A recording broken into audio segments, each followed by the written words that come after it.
Welcome back to Comic Shop Talk, everybody, on the Late Night Collectors community. I'm your host, Nico, and joining with me today, as always, is my co-host, Chris. How you doing, man? Hey, not too bad. How are you? I'm good. I'm good. Shouts out once again to the Late Night Chat Network, guys. If you actually were one of the few that ended up checking out our episode over there, it was like all-time lowest ratings, Chris, that we got when we took over the channel, apparently. Wow. No. So we took over Late Night Chat Network's episode of Late Night Chat this past week, guys. Me and Chris. So if you guys have yet to check that out, make sure to go back. That's our sister channel here, our YouTube channel, basically where this show originated. That's a Late Night Chat Network YouTube channel. If you go back there, you can catch us actually recording our last episode of Comic Shop Talk and an episode of Trade Talk, plus a bunch of extra bits in between. We kind of like showcased these shows over there for their weekly late night chat show, kind of give you guys like a sneak peek of what's going on over here at the Late Night Collectors community. You could also watch those shows here as always. And if you guys have been checking them out, thanks a lot. And if you go back in the feed, because we're actually going to be putting this show up early this week for once, because it wasn't that big of a week, you can actually find our new episode of Trade Talk as well, where me and Chris talked about the first two volumes of The Walking Dead. And that was a really great discussion. And we actually talked about the Walking Dead Deluxe issues, which are the new colorized ones that they've been doing lately. So that was really cool. Like for me, at least, I revisited them in color because I've read it black and white the first time around. And Chris, that was your first time ever actually reading The Walking Dead this time, Yeah, right? good stuff to read. Nice seeing those issues, and look forward to reading more of that stuff. Yeah, and if you want to catch Chris yelling at me to hurry up to get through the show, you guys got to check that episode. The misunderstanding. It made for a good clip, though. I'll tell you that much. I had to put that. That was a really good clip. No, we always have a good time here, man. It's just, watch the episode if you want the context behind that. There was a little misunderstanding of how slow I was going through some of the issues. So, Well, I thought it was one issue still. I put the slides together a little bit differently than we did here on this show, guys. So that's why I kind of Fast one on me. threw Chris for a loop there. That But was yeah, 20 minutes. It was one issue, but holy smokes. We got 11 more to go. I had a good laugh about that. So yeah, guys, you may have caught that promo if you follow us on Instagram, and please do that I put out this week just to kind of get people interested in checking out the episode. I had a couple of messages from other late night chat network people were like, "What's going on there between you and Chris?" They thought that we were arguing just the way I cut it up. It I was said we gotta get some drama on the show if we're gonna cross over. Everything can't be all sunshine and rainbows. right. That's right. We just got to disagree sometimes over here on certain things too. Or Very passionate about this. also, we literally had to trick the people that watch late night chat into trying to watch this channel. So like, I don't know what else we can do at this point, guys. But seriously, go check that out, guys. That episode, it was Late Night Chat episode 226 in their playlist. Make sure you're subscribed to Late Night Chat Network, but also make sure you're subscribed to here. Hopefully, you guys have checked our channel out as a result of that episode too. So that's kind of why we did that. So it was a lot of fun. And Trade Talk, Walking Dead. And if Chris, ends up reading some more, maybe we can kind of get together and do that again in the future if you continue on with The Walking Dead, because there's some good stuff coming up, Chris. No, I can imagine. Yeah, Yeah.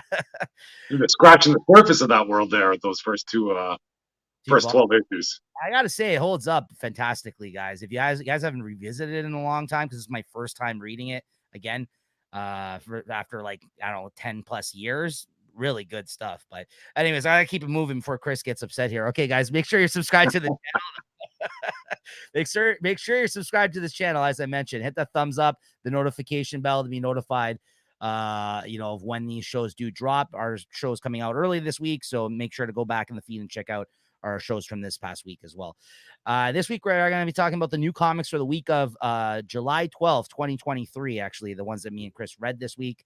And, spoiler warning, be forewarned. If you haven't read your books yet, maybe read them and then come back if you're worried about getting spoiled about something, or, just carry on. Just be aware. We're going to be talking about what happens in the books. We're going to be showing off some art. We try to stay away from some big spoilers sometimes, but, we got to get into the nitty gritty of the books here sometimes. We got to kind of talk about the big things that happen in order to review them. So, anyways, Not this week. no. Yeah, get ready, guys. It's gonna be an interesting one. It's a small week, and there may be some low ratings. I'm just gonna put that out there. You know, we've had a pretty good few weeks, I will say. Like other than maybe like 2 weeks back, I think we've had actually a few strong weeks, which I can't say that we've seen all that often, maybe in the last couple months. So we've been spoiled a little bit, I gotta say. But now this week comes along, and oh boy, all right. All right, Chris. All right, let's talk comics. Cheers. Come on, you forgot your catchphrase. Too much late night I chat. thought you were going to get me to move it along and grab that low-hanging fruit again. Too much late night chat for you now. You forgot the whole format of our channel. Yeah, no, I think that's basically what ended up happening there. Oh boy. All right, let's move it along here. Whoa, what's going on? It's another late night chat invasion. JT's gonna pop up. No. All right, here we go. First up on the docket today, we got Fallen Friend: The Death of Miss Marvel #1. Yeah, let's see a cover. Yeah. Take a look. You read this one? It did, yeah. Here, show that cover up again. I don't know if that's the one that I have pulled here. I think it's just the 8 cover here. So I read this. So just a heads up, guys, though, this week there's not many physical copies I had ordered this week of stuff. I read most of my stuff digitally anyways, but I didn't have the time to pick it up before doing the show, like from the store this week. So you won't see me holding up any, but I'll let you know the stuff I did pick up in physical releases. Only a couple this week, but it's good stuff. Actually, the stuff that I actually ordered, I gotta say, was probably the best stuff I read this week. So I'm glad that I bought those issues. The other stuff, we'll get into it. All right, Chris. Here, what'd you think of this one? Well, not as bad as I thought it'd be. You know, I thought they were going to kind of play into this death and have her pretty much come back to life by the end of it. But basically, it was just her funeral, I guess, at a mosque, and you know, everybody comes in to show their respect. You know, there's a few. You know, I think the one, I guess, humorous scene, let's say, is when there's some villain outside that's trying to rob a taxi of some medicine, and then all the superheroes that are at the funeral, they kind of all come step out and just, you know, see what's going on. And he's like, oh geez, what did I just walk into? I'm just gonna go turn myself in. But otherwise, you know, everybody kind of comes in, says some nice things about Camilla Khan or Miss Marvel. You know, that's some stuff with the I didn't know Vision had a daughter, so a lot of these are new characters to me, or characters that I will follow. So maybe that's another reason they kind of put this together. But yeah, it wasn't great, but you know, it didn't really hit me in the feels, but it was okay. Yeah, I mean, I read all of the original Ms. Marvel series. I like the character. This first short story, they kind of brought back. There was 3 short stories. Well, let's say 3 segments of this issue by different creative teams that all kind of took place in the same kind of like time at her like funeral of remembrance kind of type of thing at the mosque that they were doing. And you know, it was good. It was nice to see that representation of, you know, Muslims and mosques and stuff in here, and like that's kind of what you saw in the original Ms. Marvel series too. And the G. Willow Wilson, the writer who created the character, wrote the first short story of this and actually had one of the artists that worked on that series draw it. So I thought that was pretty cool to see that again, because I was a big fan of her original series when she came out. And the whole thing with Captain Marvel showing up, obviously that's a big deal because that's who she based her whole character off of as a result of like being a fan of hers. So like that was a nice moment, I thought. And then, yeah, you kind of got like a Champions. She used to be part of this Young Avengers team, basically the Champions group here. That's where Vision's daughter here is from as well.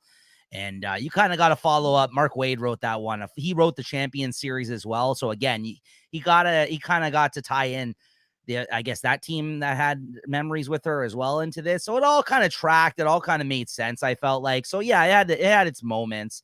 Although I didn't like the Champions bit because like they brought all their own drama to the table. It was like he was like making it almost about those characters more than it was about her. Like, and then it kind of circled back and it was about her at the end. But then I was like, you know, get over your shit here, guys. Like, I know you're all fucking like teenagers or whatever. You're all young, these kids. Like, but like, you know, it was like, fucking they're all kind of like in their feelings with each other. It seemed like more so about the fact that this isn't the time and place. You're here to remember your friend, right? So I don't know if you felt that way, but I was kind of like, yeah, I don't know.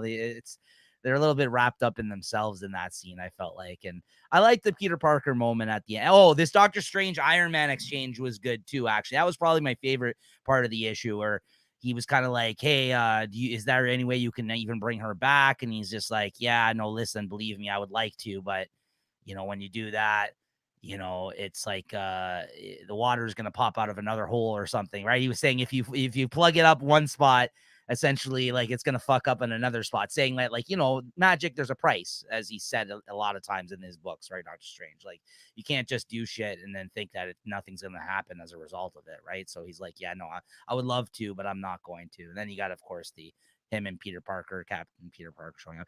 So yeah, it was kind of like a little bit paint by numbers, what you would expect, like, from this type of issue of remembrance of this character. And it's not going to last long. So what do these moments even mean in the grand scheme of things? But it was an okay issue. I thought it was, like, it wasn't bad.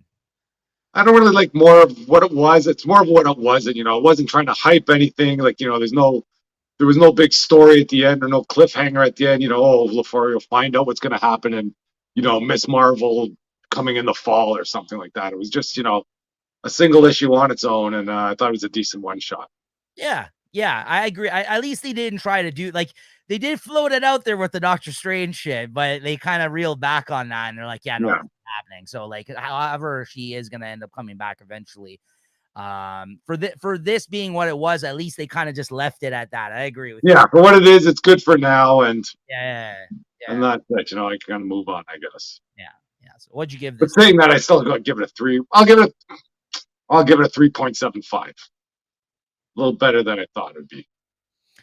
Yeah, I was gonna give it a 3.5, but like I said, while I was explaining it, I'm like, what? A couple of good moments in here. Like, I did really like the Iron Man Doctor Strange moment.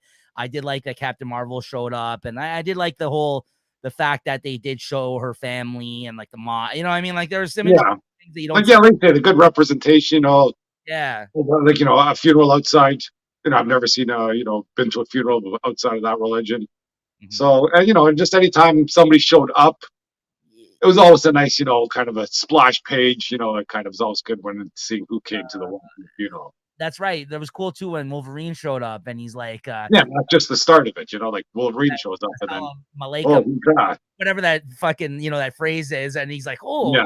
He's like, how do you speak so well? Like, her father says to him, he's like, oh, I learned it while I was in Madripoor. You know what I mean? Like, yeah. And he's wearing, like, the actual garb, like the actual clothing you should be wearing, like, I guess if you live 1,000 years, you pick up a few things along the way. That's right. I like that moment too, actually. Yeah. So, there were some good moments, I think, in here. Like, absolutely. I think you said they weren't trying to pull a fast one and make this her remembrance and resurrection all at the same time, right? So, yeah, they're not hyping anything. It was just, no. But just, anyways. Not bad. Next up, we got Immortal X-Men, number 13. Got one of the Hellfire Gala covers here.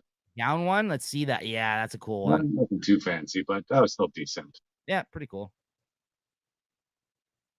So what did you think of this, Chris? I don't think this was too bad. A little bit more of what the Immortal X-Men were kind of all about. It's more the politics and everything that's going on. And I guess is that Cypher and kind of teasing a bit of the fall of the X-Men. This fall of the X-Men better be freaking good, because they're hyping this pretty hard.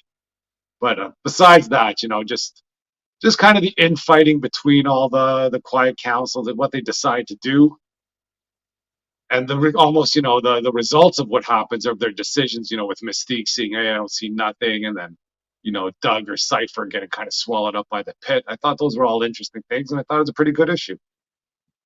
Yeah. Agreed. I like all the infighting that's going on between the characters and the council in this series now, as a result of the fallout of all the Sinister stuff.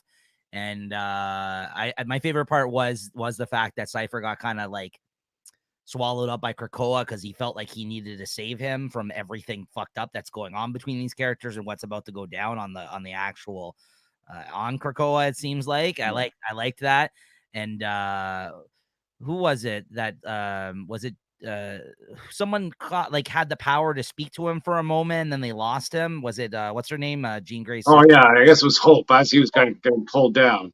that's yeah, sister, not sister. Sorry. And that stuff with Professor X, it's the first time in a long time that Professor X seemed to be like Professor X. A- And he had him with his mask off or his helmet off. He didn't seem like an ass.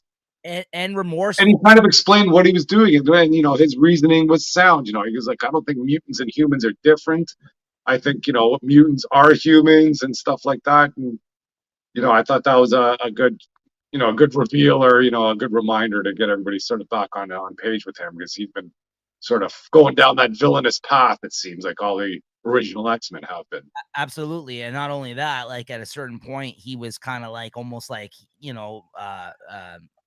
like Messiah, like almost, to these, Yeah, like, right. And now it's like he's like Cypher, like you were when you revealed what he like had wrote, or I guess with the Krakoa there, he was just like, yeah, he's like, yeah, like you fucked up bad. Like things are bad right now. Like he just like he basically just put it out there to him. And then he took off the helmet and he had like a tear rolling down his cheek. He yeah, actually seemed remorseful for his mistakes that he actually has made so far. And like you said, like he means well. He just goes off the rails, this guy, right? And like you said, yeah, then there's a fine line of him doing bad shit or making bad decisions based off of his ideals or like what he thinks his vision essentially for me, yeah, right? So like, yeah, it's that's always been Professor X's deal, but you're right, we kind of really haven't gotten that from him, I feel like, in a while. Like he's kind of played the background, I feel like, for the last little bit, and then once Magneto went out of the picture, yeah, got a lot of moments, great moments between Magneto and him, but then once he did his whole Racco thing and then he got killed, he hasn't really, he hasn't really been playing a big part in this, right? So yeah, you're right. Professor X moment was good in this too. I really liked that. I'm really looking forward to where this is going. Honestly, like between this and the X-Men book, and yeah. there's some good stuff. I mean, I feel like we're saying it every week now with some of the X-Men stuff going on, but then we got the Hellfire Gala stuff coming up. Yeah, I'm really hyped for the X-Men stuff right now. It's been very solid lately. So yeah, this was great ending. Oh, right now they're also saying that they're on strike essentially. Like there's members of the council because they don't want Celine voting Oh because yeah, or not the five or whatever, the Resurrection Five. They're not going to be resurrecting anybody that's anymore right. Gene said that until they figure out what's going on. they're on strike. They said So because that's good too. yeah, that is good. That's interesting. So what'd you give this out of 5? Well, I think I'm giving this more than I thought I would too, but I might push this up to a 4. We're on the same wavelength there. I was gonna give it a 3.75, but then I'm like, you know what? The There's more we talk about these, the better they get. hey, listen, maybe we started off the show on the wrong foot. Actually, I take that back. I'm looking at the list here. I'm like, oh. Yeah, yeah, it's still early. All right, guys. There's a few that I got to talk about on my own here. I read even more than Chris this week somehow, this small week. But Chris, why don't you tell us about Web of Carnage #1? Okay, well, where do I got this Web of Carnage? Hold on, sorry, I should have this ready. There we go. The only reason I bought this is because it got one of these variant covers. Oh, nice. I almost think it's like an homage to some of the was it like in the Marvel swimsuit edition or something like that, but they're all sort of venomized That pose, or carnageized or something. It's a Philip Pan cover. yeah, that pose for sure. Like the one of her, like the Black Cat one there. Yeah, Yeah, and like it's a connecting cover. I think there's one in the Red Goblin that I didn't see until it's too late, so I didn't get that one. But there's another one coming from some other Carnage related title that I'm probably going to pick up down the road. But as for the story inside, this is something where you got to sort of be following all the Carnage series. Like the guy that's the host, I think he's the host from some of the Carnage stuff, and he's the cop that's been following them because Cletus Cassidy's no longer their host. And here they're on Earth 31, and I think Moreland's there now, and it's kind of after the Spider-Verse event, when he got bitten or got stabbed or whatever, and all the spider totems kind of flew out of his soul again, so he's powerless. And you find him in the like a New York gutter or the subway station eating spiders, and somehow this Carnage symbiote was drawn to him there. And so basically, yeah, I'm thinking you're just learning about this Earth 31 world. You have a a Venom with Cletus as the host, and you have Craven the Hunter Spider there, and and Moreland's there, and he's trying to, everybody's kind of figuring out their place in what's going on, and I guess Moreland and Carnage kind of come to some sort of truce, and they walk their separate ways. And I don't know, you really need to be right down into all this stuff to maybe to enjoy this more than you did. I bought it for the cover. I read the story. I kind of have an idea of what's going on, but I'm still not sure exactly sure who that host is for Cletus or for Carnage.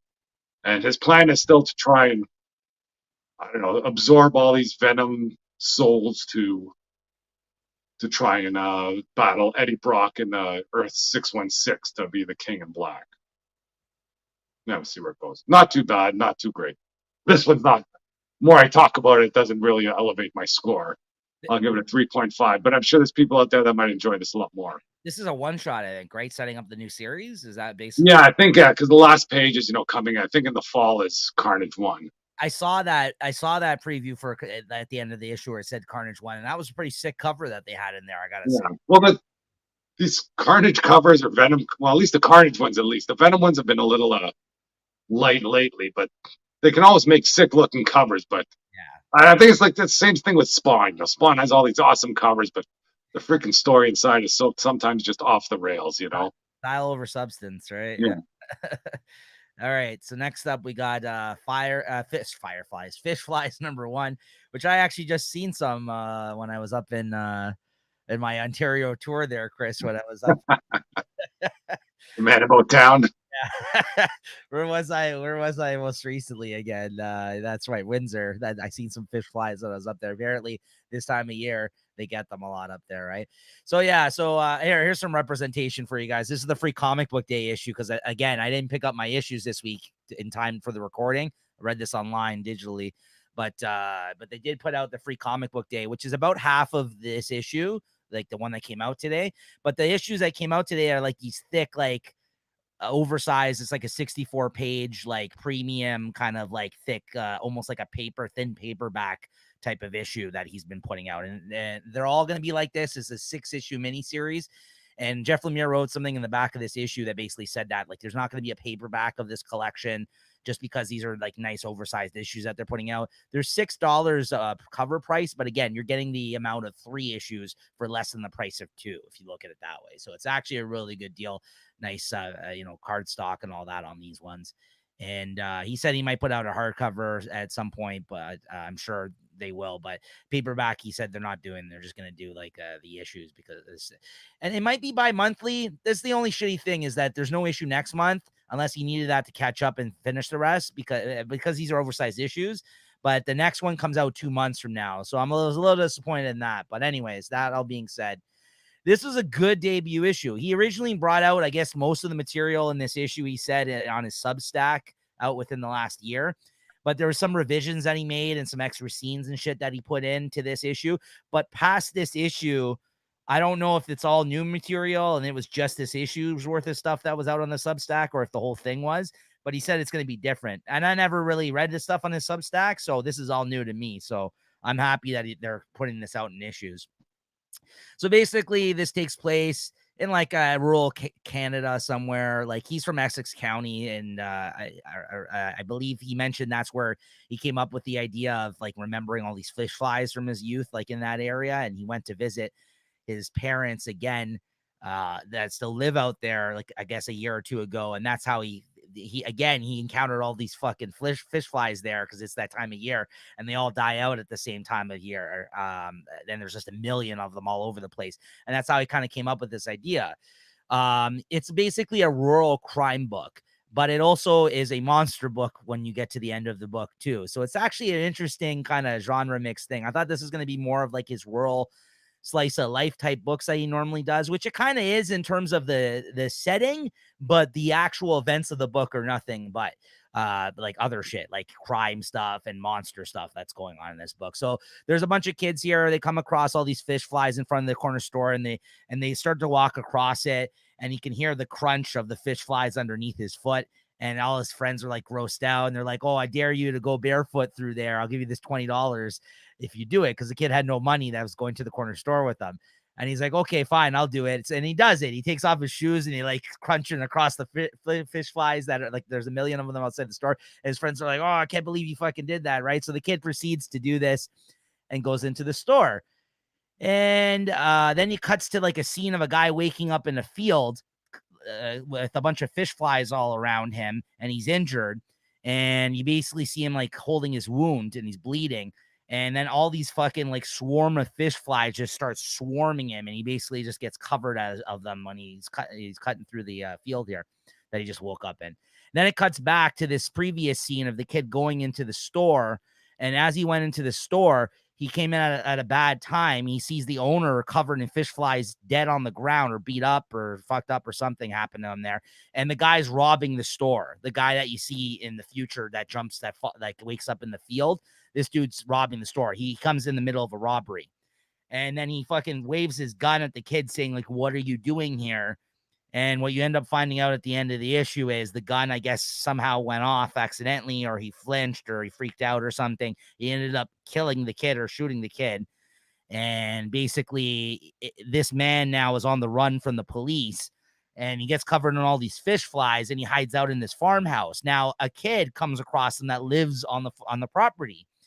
And he kind of hears about some shit going on, but he doesn't know that he's connected to it because his father told him, he had to come home early from school, and he's just like, yeah, I don't want you out there today. Like, there's just some stuff going on. And then he comes across this man, and he's just being, friendly to him. And he says, you're injured. Let me help you out. I can take you to my hiding spot. And then he takes him off the property on his property, like out of the farmhouse that he was hiding in. Meanwhile, this guy's getting affected by all these fish flies that were like all over him. And he says, I think a fish fly went into me, like into my wound, or like into like in my mouth or something. And then you see him like all fucked up at the end of the issue. And when the kid comes back out to kind of check on him in his hiding spot that he has him out hiding in, he basically turns into a fucking big giant fish fly. so kind of cool, man. I don't know what to expect from this. It's kind of like weird and paranormal, but there's also like I said, like a weird crime aspect, like rural crime stuff going on here. But where it goes from here, I have no idea. But I love Jeff Lemire's work. I am a fan of the man's art. I know he's not everyone's cup of tea. It does look very loose and scratchy at times. He paints his stuff, and it is very loose. So it's not everyone's style. I get it. Like, his people don't look pretty, like, you know what I mean? But it's, I don't know. Like, I like his approach, and I like the way, like, I do like his art. Like, as dashed out as it kind of looks sometimes. I am a big fan of it. I have been for years. This is right up my alley. So I give this, I'm going to give it a 4.5. I'll probably even give it a 5, but I had already read half of this issue that came out today previously with the free comic book day one. So I like kind of knew what I was getting into, but I didn't know that ending was going to happen with the whole fish fly thing, because that part wasn't in this free comic book day stuff. So spoilers, as I mentioned at the start, guys, go pick this up though. It was really good. I really enjoyed this. It's definitely worth the price of admission of $6. Definitely check it out. Chris, you might like this too. I don't know. I would check it out if you get the chance. It's do. Next up, we got World's Finest Teen Titans #1. This is Mark Waid teaming up with another artist. Surprisingly, not Dan Mora. I guess there is. I guess I limit to what Dan Mora can do. Yeah, 2 books a month, I guess, is as much as Dan Mora could do. So 3 is too far, apparently. But yeah, this is Emanuela Lupacino, who I'm a fan of as well. Her art's good.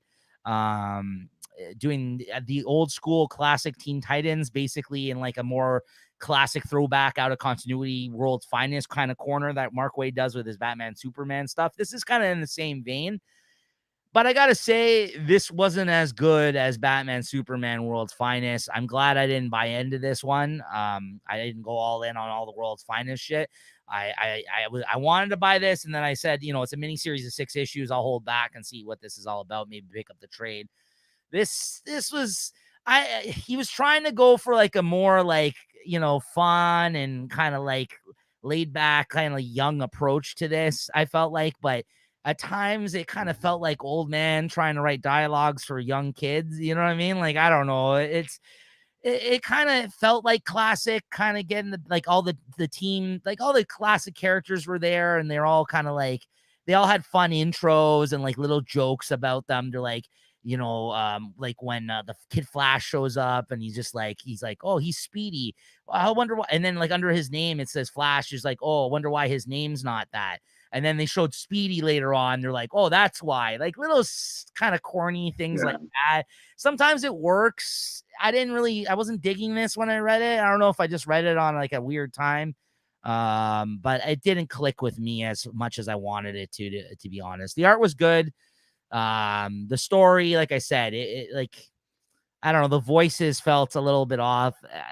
The vibe of it, I think, was kind of like, I see what he was going for. It just didn't click for me. Like, I don't know, maybe the second issue will get better, but this one out the gate, nah, I don't know.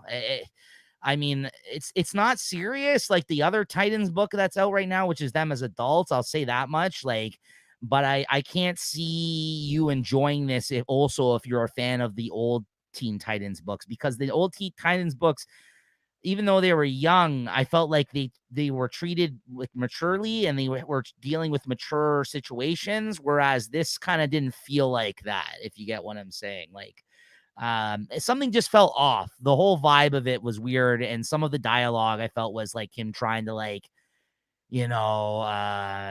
like make fucking jokes that kids today, I guess, like a millennial, like not even millennials, like whatever the newest generation is, like would fucking get like be amused by, right? I don't know.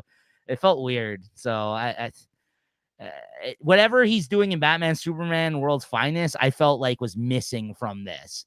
And it was kind of going for some of the same vibe of like fun and fresh and throwbacky and kind of like modern sensibilities, but it just lost me at the events of the actual issue. Like, so I don't know. I give this a 3.25, and I'll give it the bump because of the art.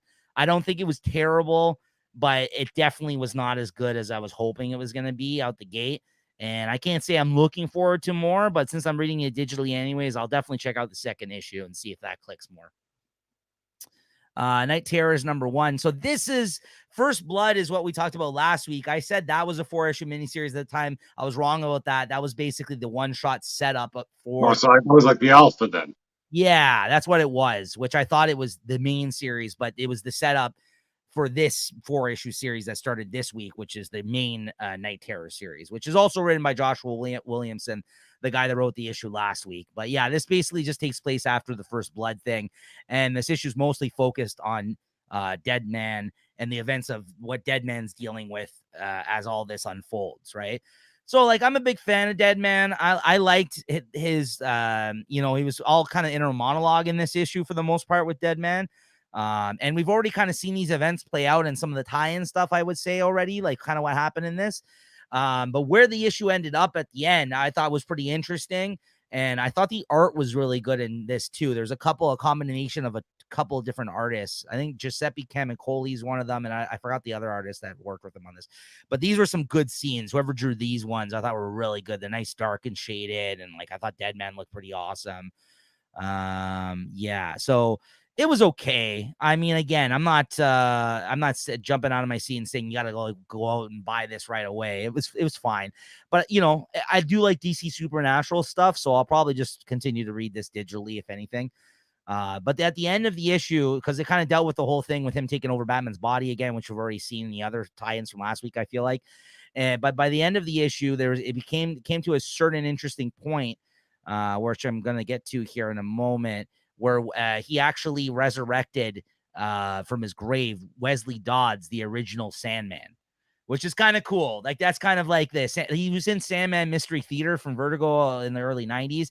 But this is like the original Sandman prior to like the new Vertigo Sandman that the show's based off of and everything. And he's got like the actual like gas gun and the mask and everything like that. So he's apparently resurrected like a zombie version of Wesley Dodds' original Sandman. So I'm like, okay, that's kind of cool. It's not like you see this character all the time. They're really kind of digging in the crates of like more of the supernatural side of characters of the DC universe. So I was like, okay, that's kind of cool. I like the note that it ended on. Otherwise, pretty basic.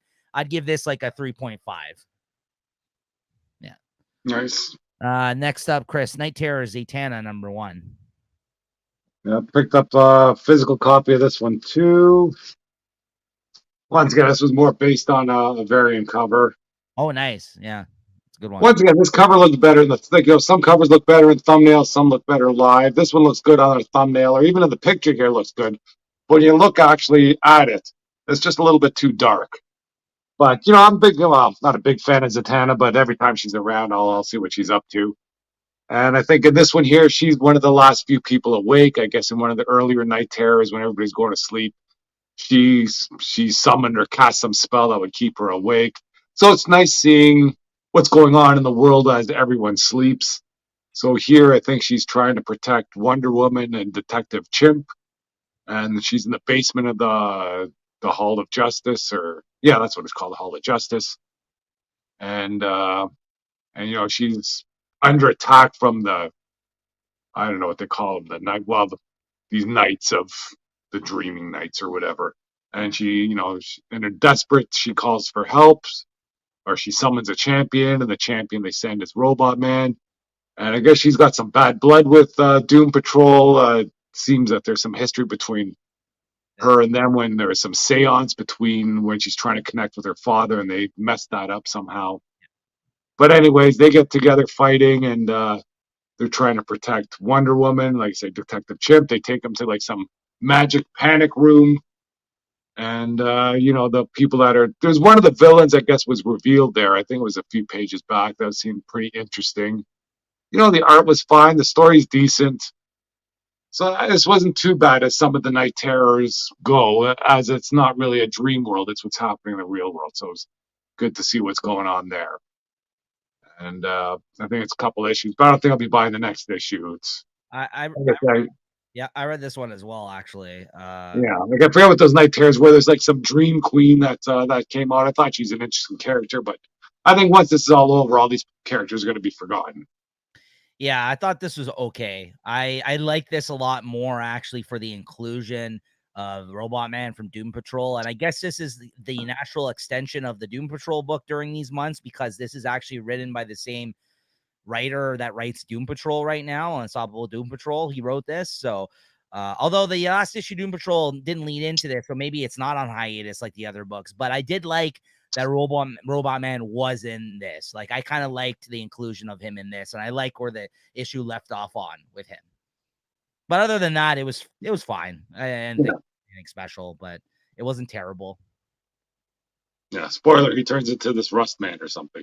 Yeah, the Rust Bringer, which kind of feels like these fucking knights now are just an extension of what they did with Dark Knight's Metal. I don't know. It seems like the same shit that they did when they did the Dark Knight's Metal stuff. Yeah, I didn't read any of that Dark Knight's Metal, but that seemed a little bit more interesting than what's going on here.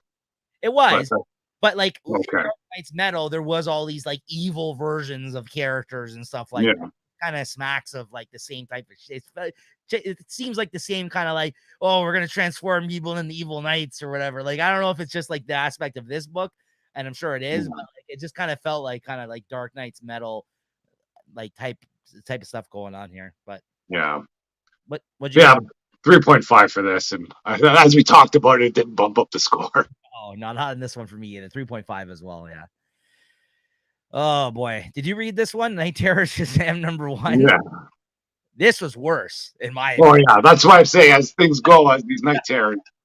Even though the ones we read last week, these ones that happen in the dream world, I'm just not digging. This is bad. Yeah. Yeah, I don't know if these are like dreams inside of dreams, but is Miss Marvel and I guess a Black Adam, or is it just a Shazam in a black suit? Yes. Whatever. That's all I can say, really. She's out there. I think she's dreaming sometimes. You think she's back in the real world, but she's still in a dream. She's having trouble turning into Shazam, and if she knows she's in a dream, well, why wouldn't she just crack freaking the kid Shazam there anyways in that scene, or how many other times? But I don't know. She thinks everybody's burning, but then they're out in the desert. I don't know. It's like some Twilight Zone or whatever. I don't know. Just super fucking one note and not creative at all.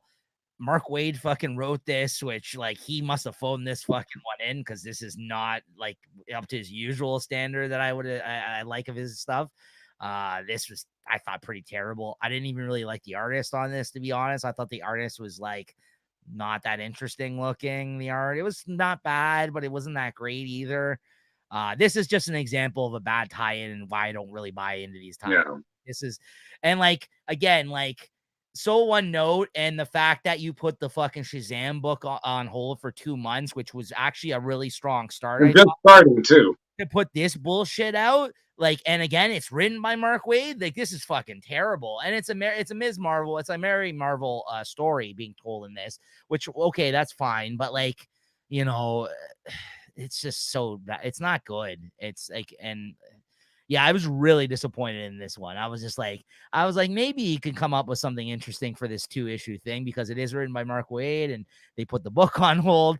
This is just such a lazy fucking attempt. I feel like it's just like, yeah, what is this? Like, phoned in, like, phoned the fuck in, as far as I'm concerned. Well, imagine being the artist. You got your run, you're doing it. He goes, okay, hold on, buddy. For 2, we need 2 issues when they go to sleep and something bad happens to them. You figure it out. What the heck? Yeah, this was not good. This is probably the worst tie-in that I've read so far. As we talk, my score went lower on this one as opposed to the other ones. What'd you give this? I'll give it a 3 point. I'll give it a 3. It went that low. I was going to give it a 3.5 just for a decent read, but no, it went down to 3. Talking about it, read my mind. It's a 3 for sure, and like, I almost want to give it a 2.75. But I think this might be our first double 3. Yeah, maybe, because I feel like sometimes the stuff that we really give those ratings to, we've ended up reading on our own and not together. Like, oh, that's not true. There's still that fucking one issue of Spider-Man. I think I don't even know what we gave that one. That one, I think we both shit on together, like, quite hard. I remember that's like, I don't know if I've ever gone on about a book that we hated as much as that book still to this day. That was during a good run. Yeah, that was bad though, but yeah. Anyways, but in retrospect, maybe it's not lying. No, that was bad. Next up, we got Rogue and Gambit number 5, which is the conclusion of this very bland miniseries. Once again, I'm gonna so many high hopes for this series. Yeah, listen. Once again, I'm gonna shout out this artist. I think it's Carlos Gomez. Look out for this guy. This is the only reason I think you should have picked this up or checked this out, but not enough to actually own it. Like, if you read it online digitally, or even if you could like come across the paperback or the issues and you want to take a flip through, the artist is dynamite. The art is fucking great in this series, even with what he was given. I mean, even getting past the fact that he draws a very attractive female form, he's a good artist. I like this guy a lot. I really liked him on that Exterminators book that you talked about that I ended up picking up. Great. I thought it was excellent. I'm just going to be on the lookout for whatever he draws next. I'll say that much. This is not that great of a series. This is, again, not bad, just boring and pointless. Because, like, they tied in the events of this thing with Destiny sending her out on this mission, Chris. I don't know if you recall in that other thought from last week that we talked about, like the Fall of X stuff. They tied it into that somehow, and then it kind of it made it feel like the events of this miniseries didn't fucking matter. And then they even put that moment from the other thing that we read last week, setting up the Fall of X stuff, in the end of this issue. And I'm just like, what's the point of this then? Like, this is pointless, this series. Like, Gambit, like, there's no reason for Gambit to be there other than him to have sex with her, like, it seems like. No, like, seriously, they end up hooking up at the end of this issue once again, because they can, like, touch each other once again because something happens to them during this where they can't end up being physical with one another. And that's all he fucking does. He serves his purpose as their boy toy husband and all this. Like, you know, the fucking power broker who's like, you know, I've seen him before and stuff, but like, he gets all juiced up and goes crazy in this issue. And then guess what, Chris? He gets taken out halfway through the fucking issue. Like, it's not even like, I swear, like 8 pages out of 20 pages are dedicated to him getting taken down in this issue. And that's it. They never mentioned about not even a threat to till the end of the series. Not good. Not good.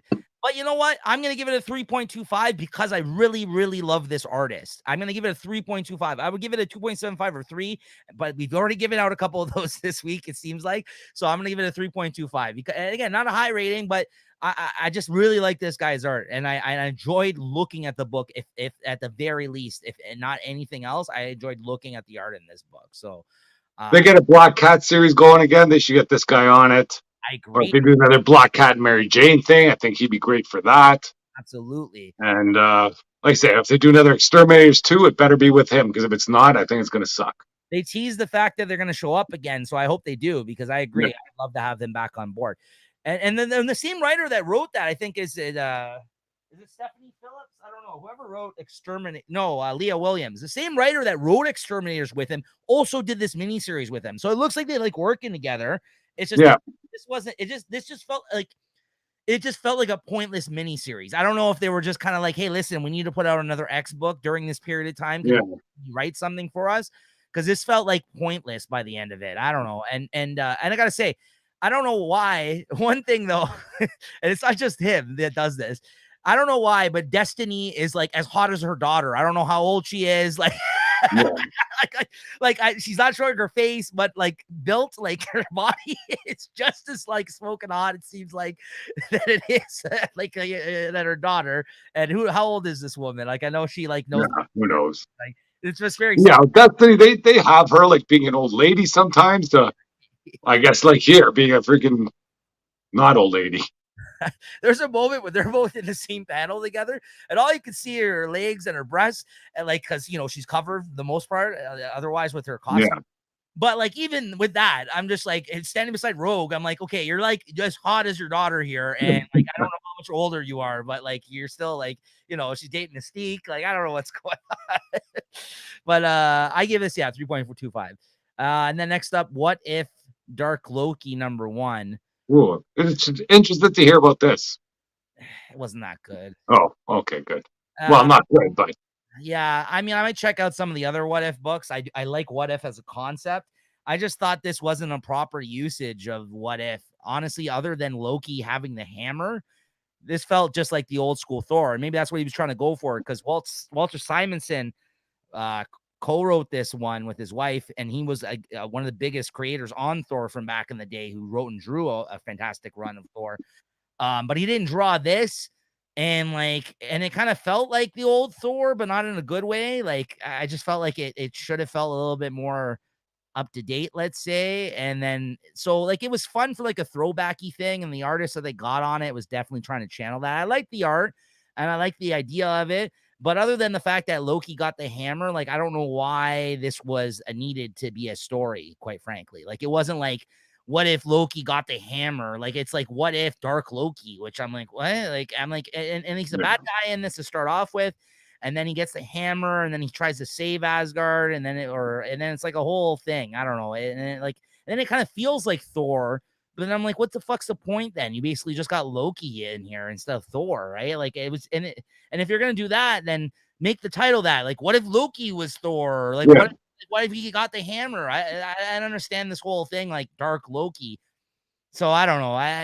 It felt pointless once again to me. I hope that, I think you're supposed to be doing another few what ifs this month. Maybe it's like a month, weekly thing, but hopefully the other installments are better than this. This felt like, again, one of those books, Chris, where they're like, let's get old creators to come back and like write stories with people that are familiar with them on these guys. yeah. That's what this felt like. And it was that. They had Walter Simonson on it. But it was just like, it wasn't that great. I also give this a 3.25 because of the art. I liked the art. The art kind of had like a throwbacky kind of look. I think it was Scott Eden that drew this. I like looking at these pages that I'm showing off right now. I did enjoy that part of it. And again, it felt like Thor. It just didn't feel like a necessary story to tell as a what if, like, for whatever reason. Anyways. On a little bit of a side note, though, I did read the Thor annual #1 from last week, and that wasn't too bad. I'll just say that much. That's good to know. I think that's going to be bridging the gap between that and Immortal Thor that's coming out soon, right? So, well, I think they had a preview of the Immortal Thor, but I guess the annual type of story in there. It was good seeing a Thor story that wasn't written by our favorite writer. yeah, Torrin Grunbeck. Yeah. All right. Unstoppable Doom Patrol #4, Chris. What did you think of this? I know I've been having fun with the series, but this issue was a miss here. I guess everybody was just talking to the whatever their therapist was called. Yeah. And like whatever this therapist is, like, what, meeting minds from the fifth dimension or something. Was that what's going on there? maybe just because I don't have history of the Doom Patrol, but this didn't really want me to delve into their history anymore. I thought this was a bit of a wasted issue. The reason I didn't like this issue was because they kind of just rehashed these characters' history with the Doom Patrol. So I thought this was a good opportunity, if you don't have too much history with it, Chris, to kind of know some of the issues that these people have gone through. But Yeah. again, at the end of the day, it's just an issue about them whining about their problems the whole time, Pretty right? much, yeah. Which again, like I get it. Like they are the misunderstood characters of the DCU, and they kind of had. Yeah, but it was kind of ramming that down your throat, this whole issue here. It's like enough. And also, Chris Burnham, the artist that drew the first 3 issues, didn't draw this issue, and I didn't like this art as much as I like Chris Burnham's art in this book. I don't mind this artist, but I don't love his style in comparison to what Chris Burnham brought on those first 3. And like these double page spreads that they mostly told the story through the issue were cool and all, but again, like as a way to tell the story, like Chris said, it was kind of very one note, because like it was literally like you got a page of this guy explaining his backstory, and then a page of this guy did, and by the time you knew it, that was the whole fucking issue. It was just them just Nothing moved, nothing changed. no. So the only thing that happened at the end is that they teased that I guess Crazy Jane, her actual main like actual Jane, like her main personality, I guess, is getting shoved to the back, and like whatever this personality is that's taken over as the professor is not, like, she's not happy, I guess, with what's going on. Yeah.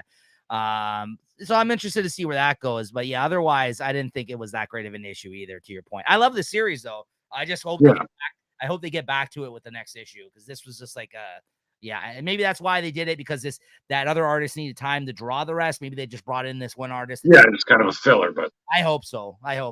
Anyways, what'd you give this? 3.25. Sorry. Yeah, same. And then last but not least, Amazing Spider-Man number 21, guys. This is the other book that I ended up buying this week. This and Fish Flies. Yeah, I got that cover as well. That's a sick cover, a sick A cover. Awesome. Yeah, and I did get a B cover because it's a David Nakayama. What do we got? Black Cat and Mary Jane. Jackpot. I don't know if you read about that. I did. Yeah, she's there to stay, apparently. I'm not too thrilled about that, but anyway, that's another story. This issue, though, let's talk about this issue. Go ahead. I thought this issue was great. I loved it. Me too. I wasn't too keen on this beginning here with the legs carrying Spider-Man, but at least it was just the intro. Then they had a little Rec Rap cameo kind of pop in for no reason.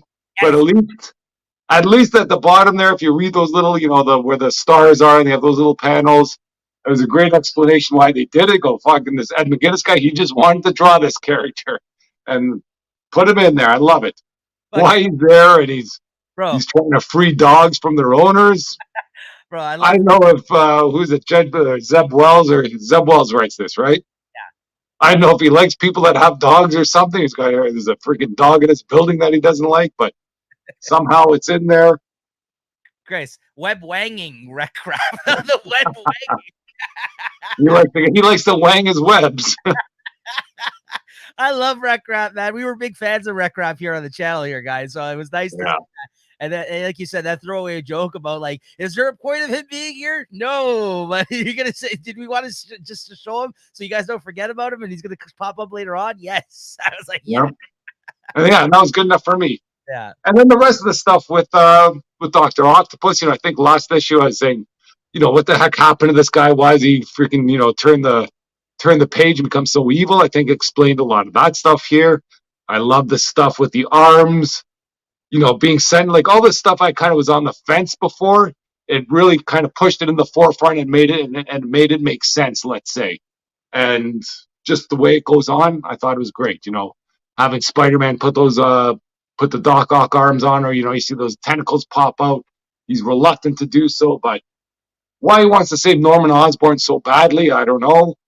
I guess he really feels bad for him, but then even what Norman Osborn is going through, you're starting to feel for him. You kind of really get the feeling that he's, his sins have been cleansed, and Doc Ock is ready to push him right back in the fire just for kicks too, not for any real reason. It's just to be a prick. How sick is this though? This is awesome. Oh yeah, like there, freaking that is awesome. I love it.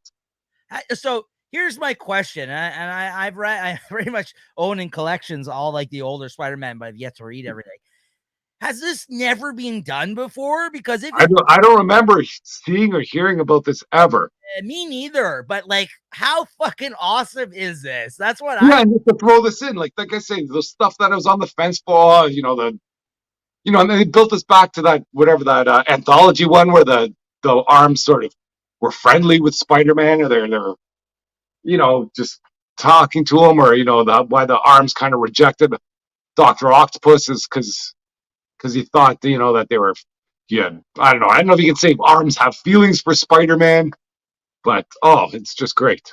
That was my only big takeaway. It was like, this is two things. One, you're right. The build up to this, although it started off slow, has been great. And I think this was an awesome fucking issue. Yeah, and it pays everything off just perfectly. And two, thank God fucking Ed McGuinness is the artist on this art. Oh, fuck, yeah, that's goes without saying here. Yeah, he's There's killing. no way this would be a John Romita Jr. story. He's killing it. I love seeing Rec Rap again because he drew him originally too in that Zeb in the Dark Web series that they did. Yeah. Yeah, I just really enjoyed this one. I agree with you. And I can't believe that I don't feel like I've ever seen that with his whole, like, I like the whole thing where they talked about like that going into the spinal cord and like them attaching themselves, the arms to him. I was just like, and then when he like rebranded it as a Spider-Man version, I'm just like, you know what? Like, I don't even care if this is fan service. I'm like, this is fucking awesome. Yeah, it's great fan service, I love it. It's about time too, there's no freaking messy story about, just everything that we've came out of, with his last arc and, going through time and everything's so dark and whatever, this is just a good straight up comic book. What'd you give this out of 5? I'm giving it 4.5. Same. It's gonna be a tough one for me to choose between two books, but I could guess what yours is. But yeah, easy choice for me. That's what we read for this week, though, guys. But let's talk about what we're reading next week. Got your list there, Chris? Well, I got the list right. Well, I have it written down too, but I know I looked through my Marvel solicitations next week. I don't think I'm buying anything from Marvel. I might be reading a few in there, but even the ones I want to read, I don't think there's much in there. For DC, might be a few of the Night Terror ones, just because I just see what's going on. If I'm missing anything, which I don't think I am, I think the only one I'm buying is it's a Harley Quinn black, white, and redder because it has an Artgerm cover. And if it didn't have that Artgerm cover, I wouldn't have bought that. And as for Image, I don't think anything is coming out of Image unless Big Game is coming or something. I just don't see it. Yeah. So a little bit of a bigger week for me next week than you, but it's not huge either. But let's see here because there's also some stuff I'll read digitally as well. So I got a decent week. I got Batman Superman World's Finest comes out next week, 17. Batman. I'll probably read it. Yeah, Batman White Knight Generation Joker number 3 comes out. Yeah, I'm reading that too. Harley Quinn Black, White, and Redder number 1, as you mentioned. I got Arcade Kings number 3. TMNT Usagi Yojimbo Werewolf number 5. That's a conclusion of that miniseries. I've been really loving that. And then I got also TMNT Last Ronin special that I've ordered. I ended up dropping the main miniseries, but I guess this special was pre-ordered like earlier than by the time I dropped that. But we'll see what that's all about. And then I don't know, digitally, I don't know, see if there's anything I'm reading digitally. That's why I'm picking up physical release. No, nothing from Dark Horse. Looking at DC right now. I think I mentioned all the new Hawk Girl series starts next week. I don't think I'm going to read that, but that's interesting. Night Terror's Catwoman comes out next week. You might want to read that. Night Terror's Nightwing. I'll read that. Night Terror's Nightwing. I'll check that out. Punchline as well. So yeah, there's some options for things. Yeah, there's some big players coming in with their Night Terrors, but and then you got the rest of the Trinity, Night Terrors, Superman, and Wonder Woman next week as well. So it'll be a game time decision on those, I think, for me. But yeah, like I said, I'll probably read those, but I'm not too encouraged by what we've had so far. And then looking at IDW, already talked about that. Image, like I said, Arcade Kings. Oh, Big Game number 1 comes out next week. Okay, yeah, so that's another one I'm probably buying or getting, hopefully. Yeah, I'll be reading that. Battle Chasers, I'm not going to bother. What do I got here? You got a Noctera special that comes out next week. Yeah, I fell off Noctera. I was trying to get down on that, but I don't know, I just fell Oh, off. Void Rivals 2 comes out next week. I'm gonna have to try to pick that issue up because I didn't pre-order that. So I'm gonna have to try to like get that issue, the Void Rivals 2. And if you guys missed out on the Void Rivals 1 this week, a couple weeks ago, there's a reprint that came out this week. If you guys want to get it on the ground floor, and the reprints of the issue actually have, I think, Transformer covers on them now. Yeah, the Skyfire, is it Skyfire on the cover? Yeah, so now that the secret has been revealed, so Chris, hit me up if you are interested in getting in on that. I have access maybe to those. And then looking at Marvel, yeah, I don't know. A new Blade series starts next week. I don't think I'm gonna read that. You got Extreme Venomverse next week, Chris. Maybe you Actually, I want to read that one because it's got Jeff the Shark there on the. I don't know if you got covers there or no. Yeah. I might. They've been giving that to me the whole time, so hopefully they'll give me this one too. If they don't, then I'm not too worried about it. But I do like Jeff. yeah, get a little Venom Jeff. Should be a fun little story. Spider-Gwen's Shadow Clones. You're not reading that, are you? I've been reading it, but okay. Maybe I talk about the whole thing once it's done. That's done next week. That's done next week. Yeah, I wasn't a big fan of the last Spider-Gwen series. I only bought it because of the land covers. And then a bunch of land covers for this, but it's basically the same picture all the time. Yeah. That's just with their different costumes. That's it for Marvel next week, though. Not much. Yeah, you're right, which is a surprise. Yeah, so that's gonna do it for what we're looking forward to read.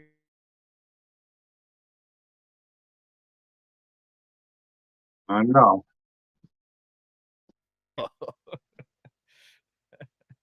Your favorite book and favorite cover, even on top of a David Nakayama variant cover. This is a classic cover right here for a classic story. I don't know, man. The only two contenders I have this week are Fish Flies and Spider-Man. I think going into the conversation, I think I was going to go with Fish Flies, but like I love Spider-Man, man. I love me some Spider-Man, and I love Jeff Lemire as well. I was going to give it to Fish Flies because I knew you were going to probably give it to Spider-Man, but I got to give it to Spider-Man as well this week. I got to give it to Spider-Man. That's good. It's been a while since I've given it. You have a good issue. Maybe that's the thing too. This could be just an okay issue after a bunch of garbage we've been through, but I will say this. If I hadn't read this free comic book day that actually was like half of the issue that came out for this week, I probably would have given it to this. But because I already read it, like some of it, and again, like just because this was like a really good Spider-Man issue, and Rec Rap was in it. What more can you say, man? So yeah. I got to give it up to Spider-Man because we used to give it to I can't wait for us to go over our stats at the end of the year because compared to fucking last year, our Spider-Man percentile of like picking it as favorite of the week is gonna go down. At least mine is. I know that for a fact. Because it started off with that fucking stupid storyline for the Ms. Marvel one for how long, and that I don't think I gave any of my favorites to that storyline at all, right? So, and even the start of this, so it's kind of now coming back to the funness and wackiness that I've. Well, yeah. How long is it going to last like this? Who knows? Yeah. So yeah, this is a good issue though, guys. Absolutely. I really like this arc. Now I think it started off slow and I didn't really know where they're going with it, but interesting stuff is going down now. I really dig it, and I love Otto Octavius. He's Dr. Octopus is a great character, right? So yeah, he's good again. Yeah, absolutely. Well, not that he's bad before. Or he's bad again. Let's say. Yeah, exactly. All right, well, that's going to do it for this week, guys. Everything we wanted to talk about here. Stay tuned next week. I think the solicit should be coming on soon. If it's not next week, it's the week after. Yeah. I might be off there by a week or two, but I know that it'll be soon. If not next week. They're already starting to leak some new announcements. Well, that's it. I said talking about the Carnage and yes. I've seen some Moon Knight leaks or something. Yeah. Or at least earlier previews. New Thunderbolts line up. As soon as these type of news stories start coming out, solicitations aren't far off. Yeah. A week or two out. So stay tuned for that. Look forward to that. Those as always. Yeah, Chris, thanks as always. Good talking with you about comics. And we'll see you guys next time. Thanks for tuning in. All right. Cheers. Later.